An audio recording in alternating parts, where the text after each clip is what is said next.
Hey guys, what's going on? For those of you who remember from my last video, I was talking about had I never started playing games, or had they never become like my addiction, so to speak. The thing I do every day, just subconsciously. Now I do games, I play games for a multitude of reasons. Obviously my friends, majority of them being in New York actually. I have a very close group of friends from New York. A9, TM Storm, Mr. Mercs, you know, and it's funny, we're like on a first name basis. We know each other's names, you know. It's in for example, my friend Zach Bader, his last name is Bader, so we have this joke, we call him Masta, and Masta Bader, you get it? I mean, and it's just, you know, we've had times where we haven't even played the game. We just sat there and sat in lobbies the entire night. We were literally just sitting in a lobby, just talking, and that's really what I get from games. I get the social experience, just hanging out with my friends and bullshitting.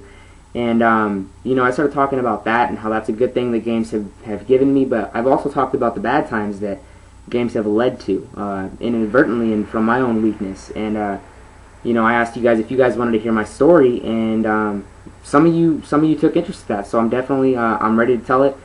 Just sit back and relax. Again, I apologize for the length of this video, but it has to be long. I like to go into detail. I like to paint a picture, so to speak, and so I hope you guys like it, and just to appreciate it, and comment, whatever, you know, just enjoy. But first off, I just want to take you guys about a year and 3 months ago. Take you guys back about a year and 3 months. As you guys know, I always love playing games, but there was a game in particular that I was really, really hyped for, Modern Warfare 2. I loved Call of Duty 4, and I thought it was the greatest game I had ever played. Still do to this day, actually. It's such a wonderful game. As far as PlayStation 3 games go, and I was super hyped for it. I was ready, and so Modern Warfare 2 drops. I skipped school that day, and I had a day off actually the next day after it came out. So I had 2 days off in a row from school, and those 2 days were basically dedicated to playing that game as much as I possibly could. I want to say that I racked up a day in those first 2 days. I had a day of playtime, which is absolutely ridiculous. I was playing like 13 hours a day for those first 2 days. Well, it kind of led on for a while, and I was getting a little pudgy, but I really didn't notice because you tend to see this mental image of yourself in the mirror, so you don't really notice too much, especially when you see yourself every day. You don't notice it as much, and so I started to gain a little bit of weight, stopped going to the gym, and it escalated to a point where obviously when Modern Warfare 2 hit, my life basically got put on lockdown, and Modern Warfare 2 was the only thing that mattered to me at that point. Just to give you guys an example, 2 months after the game came out, I was a 5th Prestige on my way to 6th, and my friend Tim was he was a 4th Prestige. And now, those of you who don't know, Tim is a lot better than me. He's better at putting up big scores than I am. He gets the big scores, the big kill streaks, and just puts up some crazy ass numbers that I don't put up. Obviously, playstyle has something to figure into it, but also just because he's a better player than me, and I'm not afraid to admit that. And so, you know, he puts up bigger scores and gets more points than me, but I was a higher rank than him, almost by a whole prestige. And I hope that kind of gives you guys a reference as to how much I was playing the game. I was playing a lot. And it turned into this. This is a typical day for me, and this was about 3 months straight, from about the end of November to the end of January. This was a typical day for me. I would wake up in the morning, I'd play Call of Duty Modern Warfare 2 for about an hour, maybe 2 hours. I would get ready. Now, getting ready for school sometimes didn't even include taking a shower. I would most of the time just throw on some jeans and throw on a sweater, and I'd walk out the door. And that was it. Now, yeah, I would eat breakfast, but when I would eat breakfast, I would eat a lot of food. It was borderline binge eating in the morning. It was ridiculous amounts of food. That's one of the bad things about, number one, not eating a lot and being a fat ass is you eat a lot of food. You're used to eating a lot of food, and your appetite, you're used to overeating. That's the only way you feel satisfied at that point. And so I would, I'd wake up, I'd overeat in the morning, and that was it. Call of Duty was all I cared about. I'd go to school and I'd drag ass through school, and generally wouldn't give a shit about school because my schedule was relatively easy at this point. I was a senior, I had paid dues, I was in high classes my entire year, and I only really had one class I had to try in. So I didn't really need to do much at school. I'd get home because I didn't give a shit about school at the point. The only thing that mattered to me was Modern Warfare 2 and ranking up. That was it. Pretty much consumed my life. And so I got home. I'd usually be hungry from not eating all day. 6 hours straight without food will do that to you. So I would eat a lot of food, whatever was there, and usually it wasn't healthy because this was before my family started watching their eating habits. So I would eat a bunch of unhealthy food. It was ridiculous, whether it's fried rice or massive amounts of peanut butter and jelly. Yes, peanut butter and jelly is not really the worst thing for you, but if you eat it in the quantities I was eating it in, it's bad for you. Anything in any quantity is bad, with the exception of maybe fruits and vegetables, but I'm not going to get into that. In water, obviously. But there I go again. I freaking go off and ramble. But you know, I would eat a lot, and I would go straight to my room. I'd close the door, and you know, lights were off, and I'd play Call of Duty, and I'd plug at it until it was time for dinner. And dinner usually came about 3 or 4 hours after that. So I would, you know, whatever.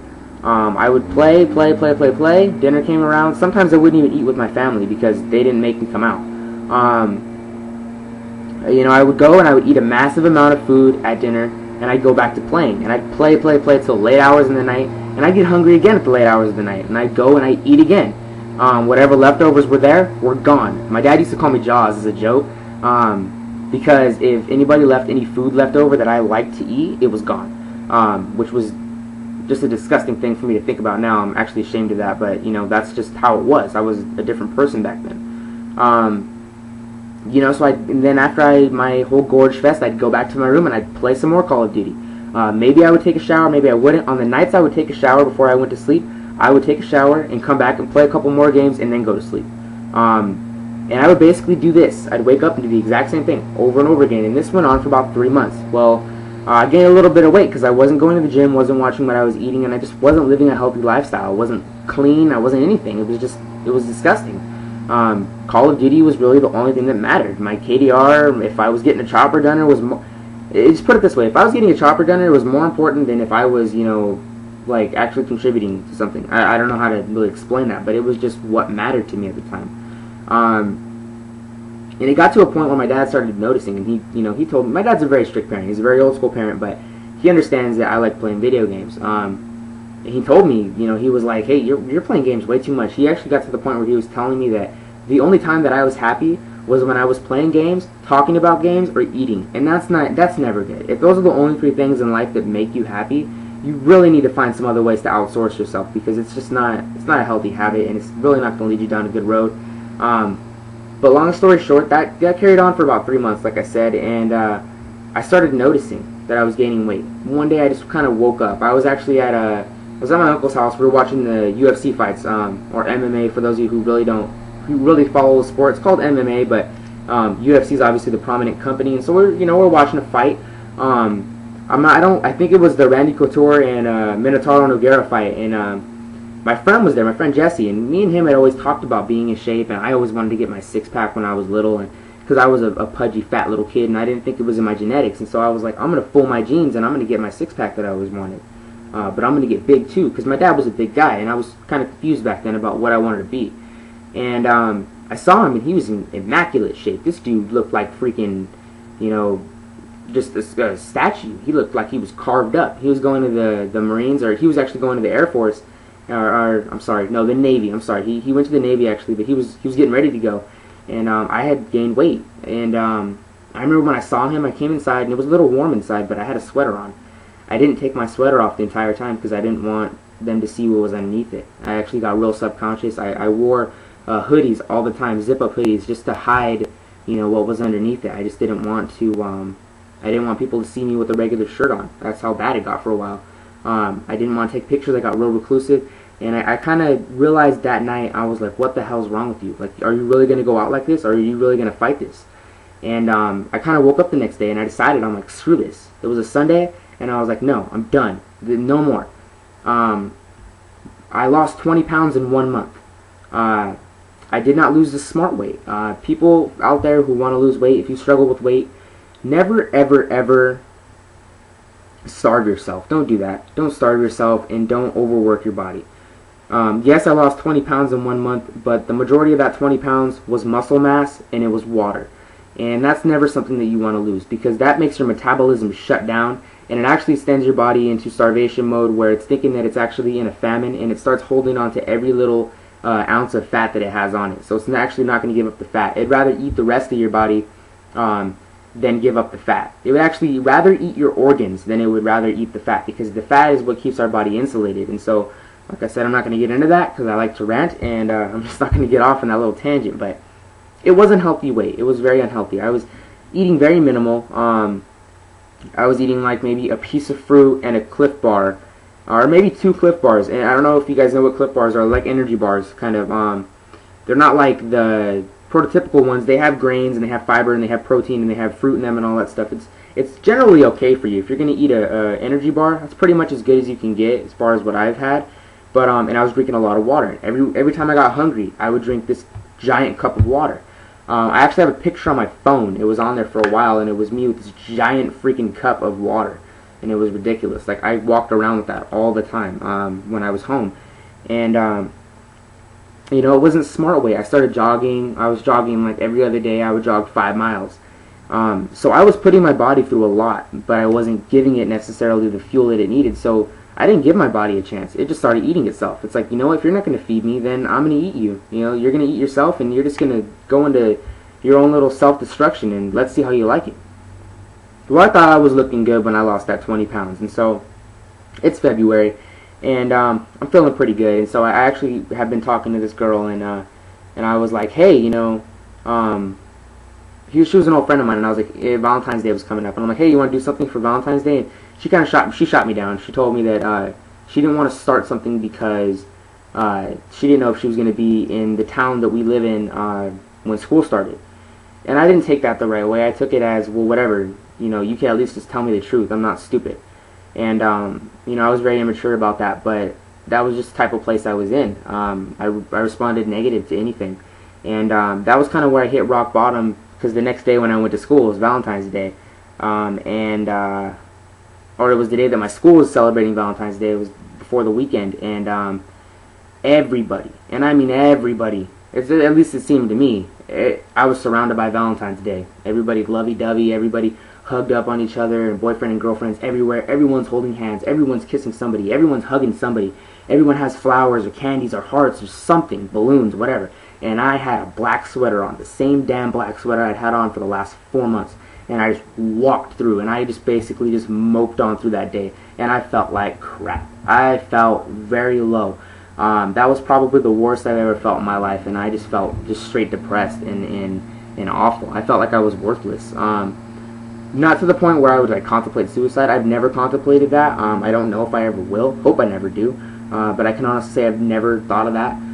But it was just bad. I was in a really, really, really bad place. And I felt like a dark cloud was over me that entire day. And I had friends that were with girls and all that, and I just felt like I was just the odd guy out. And I was like, dude, whatever, dude, I'm freaking worthless. Like, there's no reason for me to even be here.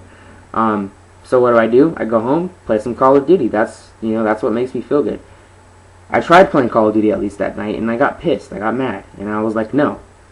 You know, and back at that point, I thought, you know, the only reason why you're not getting girls is because of the way you look. So I got really mad, and I got really driven. I got really motivated.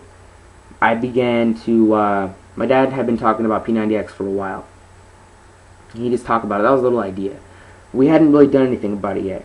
Well, long story short, I was in need of some female interaction very badly. I was very desperate for it. During this time, I was very addicted to pornography. I would do it every single day. I would look at it every day, masturbate constantly. Like I said, it was a very, very dark time for me.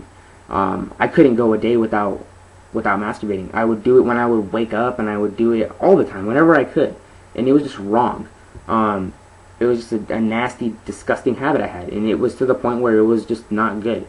You know, my friend messaged me on MySpace one day, and she was like, hey, I have this friend that, you know, is looking to meet new people.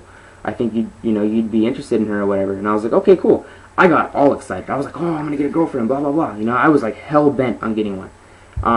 Started talking to her to the point where I usually have, you know, pretty high standards, because I look for someone who has their head on straight and all that. Not saying that this girl didn't have her head on straight. I just, looking back, don't think that I would have gone out with her had I been in the mindset that I am now. But I started talking to her. We went on a couple dates. We hung out for about a month or so. We were seeing each other for a month.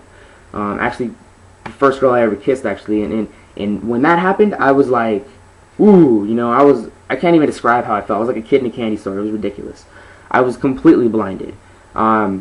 Spending money, you know, like it didn't even matter when I was with her, and it just wasn't smart. Well, one one weekend I decided, hey, why don't I invite her to my house and have her meet my parents and all that, because family was very important to me. Even though I was in that mindset where I was completely blinded and I was a completely different person, I still had my morals to somewhat extent, and my family was still very important to me. So I invited her over, and we were hanging out, and I just remember that night that I was a completely different person. It made my family very uncomfortable. I was sitting on the couch with her basically the whole night. She was laying on me, she was messing with my ears, and she was like touching the back of my head and all that stuff, and she was like doing a bunch of stuff to me, and kissing up on me and all that stuff, and I was just acting like a completely different person. I was acting like a disrespectful jackass. And honestly, if I can go back in time to that time with the way I look now, I would seriously love to go back in time, see myself, and be like, hey, dumbass, yeah, I'm you a couple months down the road. You need to cut the shit out and get your stuff in order. And then I would have punched myself in the face a couple times just to make, the effects stay there a little bit. But obviously time travel isn't possible, so I can't go back in time and beat my ass.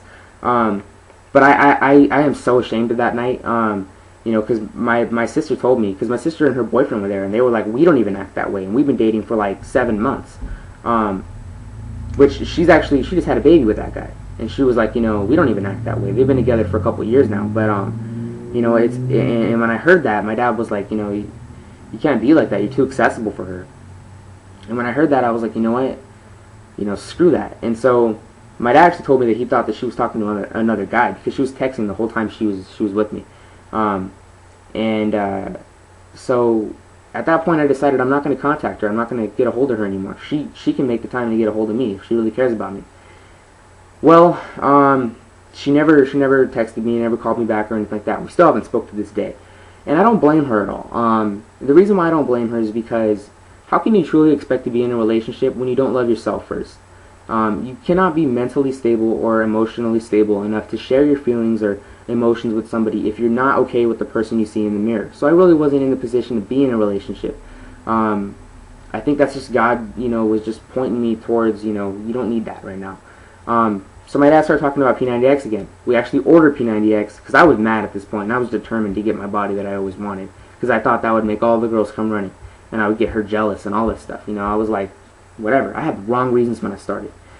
I did P90X, but I had the wrong reasons in my head the entire time I was doing P90X. It was about the women. It was about her. It was about all that. Every girl that had ever turned me down my entire life. Everyone that ever called me fat. I was doing it for them. This guy started talking to me about insanity 2 weeks before I finished P90X, and he told me, he said, you got to do insanity. And I was like, really? He goes, yeah, like you're in good shape, but insanity's crazy. And I'm like, okay, well, I'm going to do it. He was nice enough to dub the DVDs for me. I don't give a shit if people are against that. That guy helped me out, and I appreciate that he, dubbed the DVDs for me. It was a really nice thing for him to do. He gave me the DVDs, and I started Insanity right after I started P90X. The first day I did Insanity, I realized that I wasn't going to get through it by doing it for other people. I had to do it for myself. I did Insanity for myself, and I did it for God. I actually got baptized the day before I did Insanity, or started Insanity, and I haven't looked back. I'm in immaculate shape. People tell me all the time, like, I can't even picture you being fat. And it's kind of like, good, because I want to erase that from ever, being existed. I have friends constantly telling me, you look amazing, you look completely different, and I feel amazing, and I'm a new place, and honestly, like I said, games have taken me to a good place, and they've taken me to a bad place, but it's just a complete circle, and honestly, the biggest thing in this whole situation, this whole story is, I'm still working on loving myself. I'm still working on being confident. I'm still working on liking what I see in the mirror. I'm very critical about myself. I don't know. It's something I got to get over. But I do know one thing, and I know that finding God in my life, this is the cross that I wear all the time. I wear it every day. I don't like leaving the house without it on. It was my grandfather's, and it's very special to me. And basically, it just reminds me that, I couldn't do any of this without God. And I don't know if any of you are religious. I don't know if you're not religious or whatever. I'm not trying to convict you or nothing like that. It's all I got to tell you guys is it isn't a religion for me. It's a relationship, and it's a very important one to me for that matter. And I honestly have to give him all the credit for this, because yes, I started it for the wrong reasons, but when I started doing it for the right reasons was when I actually got my real results. And during that time, I learned so much about nutrition and how to take better care of myself. and proper eating that I got the results that I wanted. I got my, my stomach to look the way I wanted it to look, and the whole 9 yards, and blah blah blah. But it was a happy ending for me. But it was a tough road. It was a stupid road, a very naive road that I took, and I was in a dark place. I was in a really bad place. I'm not saying that I'm perfect now, because I'm far from it. Nobody's perfect, and I still have my lapses and my problems, and this is not. I still have my bad habits. But one thing that has been constant through it all is, at least just recently, is I've had God in my life, and I'm still playing games. I still have my friends behind me, and it's you look back and you think about it, and I mean, it's a trip.